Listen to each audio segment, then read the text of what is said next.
Good morning, Steve Reed with the morning grain comments. Have a mixed trade in the market with beans now about unchanged, corn higher, wheat lower.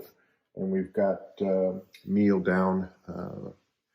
Outside markets, stocks are higher, dollars lower, crude's lower, and the precious metals are higher. A lot of the outside markets are waiting for Fed chairman's speech tomorrow, whether it's going to be hawkish, like some people think, or maybe some dovish comments in there to give a long-term perspective on what happens if the increased rates puts U.S. into a recession. Yesterday, we had some themes among analysts and traders that 1480, November beans, this area around 660, and D's corn, 670, and Sep corn.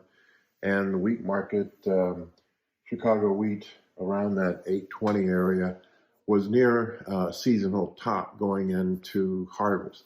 Also concerned about going into a recession now in China, Europe, and maybe down the road in U.S., slowing demand for energy and food. We also will be watching export sales. There has been some sales to China in beans. Some people think that's because their crush margins had improved, but now their margins are negative and there may be less buyers. Corn's got some competition from the export side from Ukraine and also from Brazil. We also feel, though, that domestic crushers, feeders, and exporters are all bidding up for corn to try to fill the pipeline before harvest. We've got the Pro Farmer Tour out. So far, Ohio, Indiana, Illinois, South Dakota, Nebraska corn yields were below last year, which offered some support to the corn market. They touched base on 3 Iowa western districts and also found corn yields below last year. So again, the feeling is that historically the Pro Farmer has been a little bit below what the final corn and soybean numbers are, and we will get some rains this weekend and early next week across the western part of the Corn Belt. And then after that, we have probably 2 weeks of dry weather that'll help maturation, especially of the corn crop. Farmer's not selling corn. He probably is bullish and looking for a little bit higher prices.